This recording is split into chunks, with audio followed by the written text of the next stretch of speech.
my friends, and welcome to the final cut as we tromp our way through the Toho Godzilla franchise films on the road to Godzilla, King of the Monsters, coming out at the end of the month. So today we are looking at number 22 of the Godzilla franchise, and it is, of course, Godzilla versus Destroyah. Yes, Godzilla versus Destroyah, brought to us by Heisei director regular Takao Okawara, giving us a story set just after the events of Godzilla versus Space Godzilla, where we have the United Nations Godzilla Countermeasures Center scientists going out to Birth Island to check up on Godzilla and his son. But they come to find out something bad has happened to the island. And then soon, when Godzilla shows up on the shores of Japan, they realize something worse has happened to the big green guy.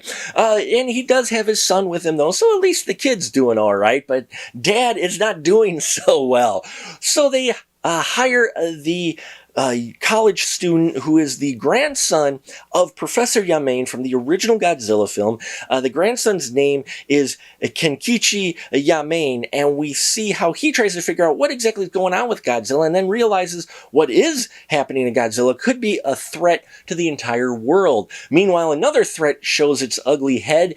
After some construction is done, they discover that the original oxygen weapon that was used to destroy the first Godzilla back in 1954 has awoken some Precambrian creatures that are running havoc across town, and soon they form the big mega monster Destroyah, and we see how Destroyah and a sick but very pissed off Godzilla go at it with Japan in the middle, trying to fight both forces with their own weapon, including a new Super X-3 vehicle. This film has a lot going on, just like those classic Showa-era series films, and I will say that Okawara is probably my favorite director out of the entire Heisei versus series.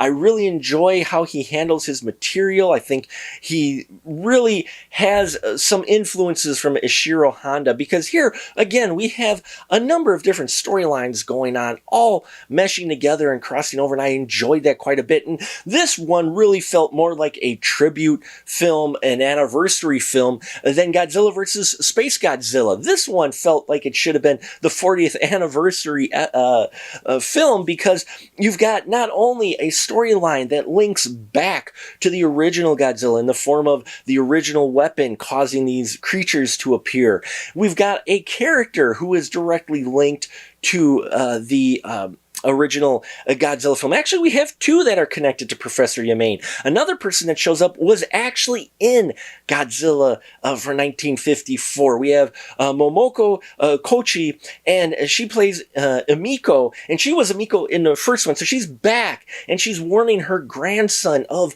what's going on, and the, Godzilla and how it could consume you, and all these things.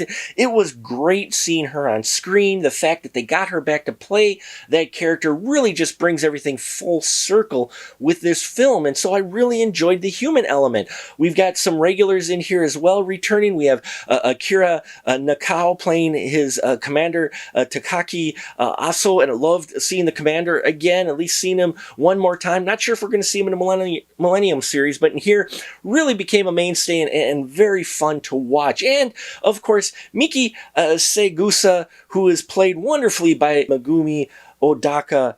She was fantastic in here. Megumi, I really loved her performance, watching her her character grow throughout the series. The fact that she's in all of them helps give some continuity to the films, and it's great to see where her character comes. Now she's head of this ESP division with her kids, and she really doesn't want to use them, but she's also still got that annoying link with the original Godzilla as well as Junior.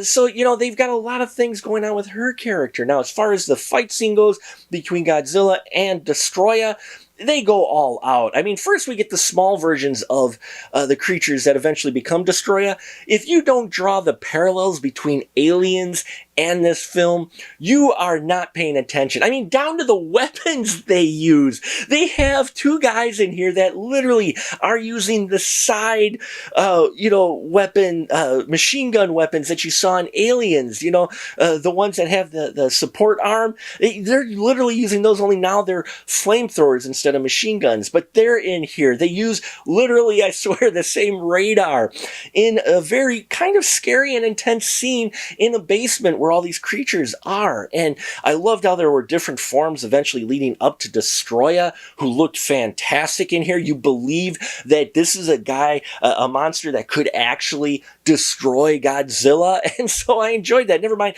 Godzilla's on his own path for destruction with his heart going into nuclear meltdown. So just so many things going on. Love the miniature set in here, the building set. Love what they do with Junior. Junior Godzilla actually gets to throw in and put in a few punches and not just blow smoke rings, and he's not just there to be cute, and I enjoyed that. And they actually have a little bit of a touching scene in here, giving some heart, because we have seen this character over 3 films now.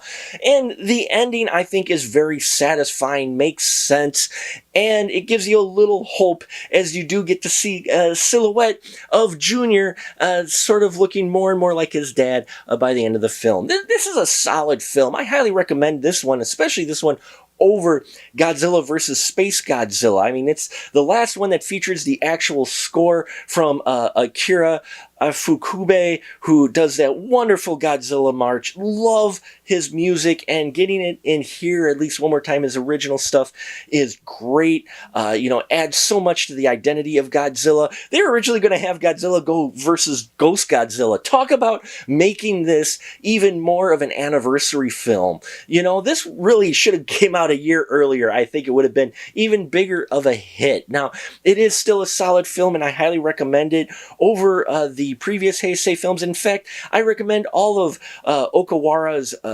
work in the Versus series the most. They feel the most like the classic good Showa films, yet have a little bit more modern twist, and the carryover storyline also helped with it. Now, the Millennium series is going to be completely different, and this director does get the chance to once again visit Godzilla with Godzilla 2000 Millennium, but you'll have to tune in tomorrow to catch that review. As far as this one goes, yeah, check it out, folks. I dug it quite a bit, and I think you will too, especially if you're a Godzilla fan. One of the better of the new series. So please leave me your thoughts on Destroyah, Godzilla vs. Destroyah. I love to hear what you think of this film. Also, check out our other stuff on our Patreon. Subscribe if you haven't already. I appreciate your support. And until next time, remember, keep that ticket stub.